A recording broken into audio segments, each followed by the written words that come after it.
Hey there, welcome to the channel. So today, gonna do a little stock market update. So I want to talk, just kind of see what's going on with stocks, and then talk about the bonds a little bit. I know like some people out there are talking about how there may be a bottom in bonds, and I just want to throw my 2 cents in on that. So let's go take a look. Okay.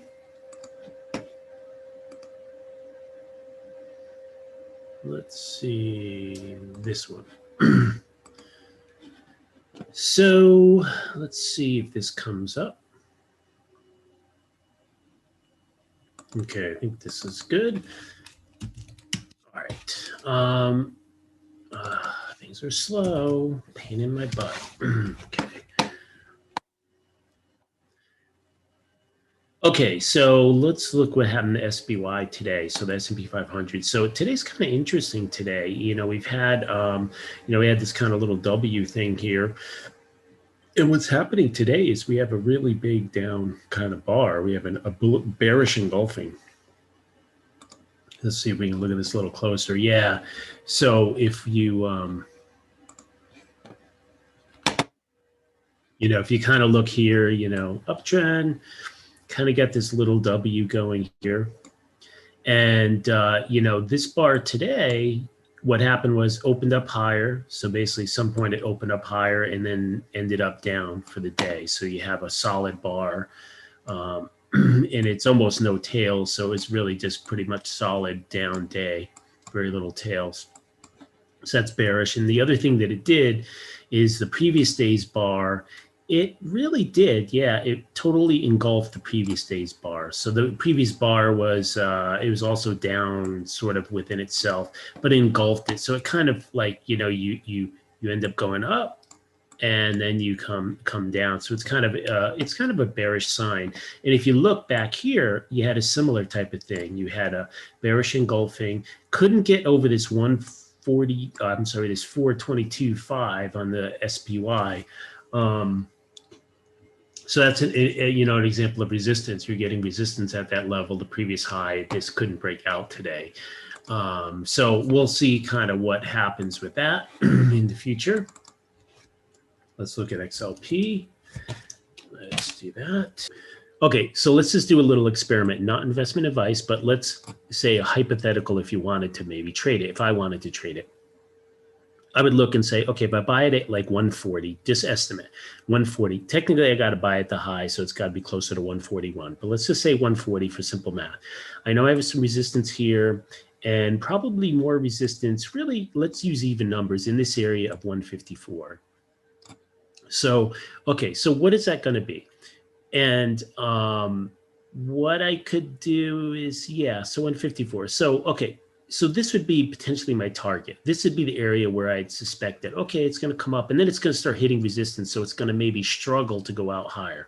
So if it does break above here, what could I do? Well, if I take the 154 minus 140, and let's say it gets there, then that would be a gain of $14. So if I have $14, okay, $14, I made $14 on 140. What is that? Okay, so that equals a 10% return on that trade. Okay, 10% return. So that's kind of where the expectation would be, like, hey, I could get a 10% return. Now, maybe you would have different money management strategies. It could be like, look, I buy some, maybe buy some more, blah, blah, blah, makes my first target. I sell half or I sell some number. There's many different money management strategies that you could use, but that would be your first target. So that's one thing to keep in mind. So I guess like a 10%, that's kind of reasonable. But now what I want to do is I want to go kind of to a bigger picture, because what's happening here, if I look here, it's like, at least looking at this chart of the dailies, you have really a downtrend here. Right, so we have this downtrend, down channel, and it really accelerated. And you can see, like, right, it got overdone. It really fell off a cliff too fast. And hence, that's why we're getting this consolidation, because it just moved too fast. But the question is, like, okay, what's really going on in the bigger picture? Is this a potential turn to a new bull market? Well, let's see what's going on. So what I want to do for this guy here is I want to go to the weeklies, okay? And now if I go to the weeklies, it's still a little difficult. So we can see that this potential base is forming on the weekly, so it's significant, but we can see that there was an uptrend here and then it kind of reversed to a downtrend. So let's even go out a little more. So let's try to go to a bigger picture here. Now we're going out about 6 years on the weekly. Okay. So gosh, even 6 years on a weekly. So, you know, what you have is you have like, it's kind of like consolidation out here. And then you really had a nice move in 19 and 20, and then it kind of came off. So, you know, it is potential here, you know, like I was showing there, if it broke from 140 and the 150 would be your early resistance, you know, maybe it can go higher, you know, maybe it can break to an all-time high at 167, but those are kind of your targets, you know. Those are like reasonable expectations of what you might get. But, you know, I want to go out to a bigger picture here. And because you can see how things are kind of different. Like, okay, so now it becomes more clear that it's actually a longer term, you know, we're talking 12 years, we really have this longer term trend of yields dropping and price of bonds going up. And you can kind of see it as you get out further here.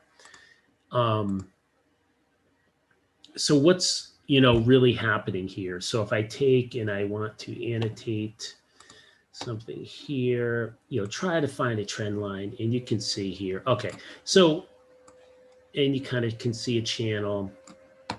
So now we can put this maybe in a little better perspective, right? We have this area, that little area, that's what we're in right now. And this is the one, oh, this is a base, this is a breakout, this is, you know, potential, you know, turn in bonds.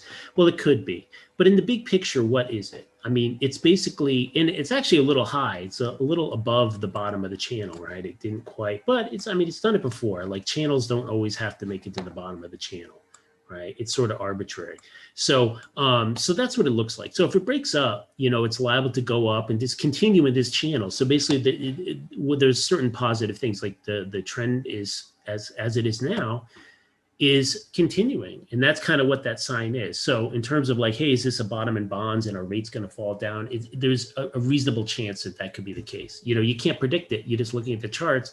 There's a reasonable chance. And then the question is, well, if it goes here to 150 or 160, you know, what does that do to rates? I don't know. It might drop them to 1.5, 1.4%. I don't know exactly what the one-to-one is on that, but it's going to drop them. Now, the only thing that I'll say here is that because this move is kind of extreme, like, okay, this move here was significant back here. So this one was a significant move. And, you know, and it didn't really change anything. It just kind of kept going along here, it didn't break the channel. Okay, so it didn't break anything. So the only risk here is that, you know, because this kind of got so far away from the channel in the moving averages, you know, it got so extended, you know, there is that potential that, you know, if you were looking and thinking that there could be a top in the bond market, meaning that if there's a top in the price, then interest rates would go higher, right? You know, this is the area that it could happen. Not here, but if it comes up and then if it can't break this high, so now we're looking at it, this is the high, at like the 170 range on the price. If for whatever reason, when we get back up there in the next month, if we're not able to break and then we come back down, you could be setting up, you know, for an area here. Now, of course, it can just keep range bound, or it can go up a little higher and keep on the trend. It could do any of these things. I'm not saying that it will, but this is an area where you have a steep enough pullback in short enough time that if it was to get to here, you know, if it was to go and ramp up to there and couldn't get above the old high and then came back down, and it would be set up to break. And if it did break, then that would mean the price would be dropping. If the price of the bonds are dropping, you know, that would have, that would increase rates. And that would be kind of your scenario for rates going up higher than they currently are. But as it is right now, you have to assume that the trend is intact. So that's what I see on the rates. So I think it's good to just, you know, kind of have a, you know, really big picture on that, because, you know, if you don't, kind of just try to keep the big picture in mind. So this little thing here, it is not, I mean, it's just like, yes, if we break out in bonds, it means that the trend that we've had for the last 30 years is just intact. That's all it means. If we break down, then it means that we're potentially at risk. If we come out of that channel and start breaking down to new lows in the price of the bonds, then it could actually be a very significant event because it could break and put pressure on that uptrend that's been in place for decades.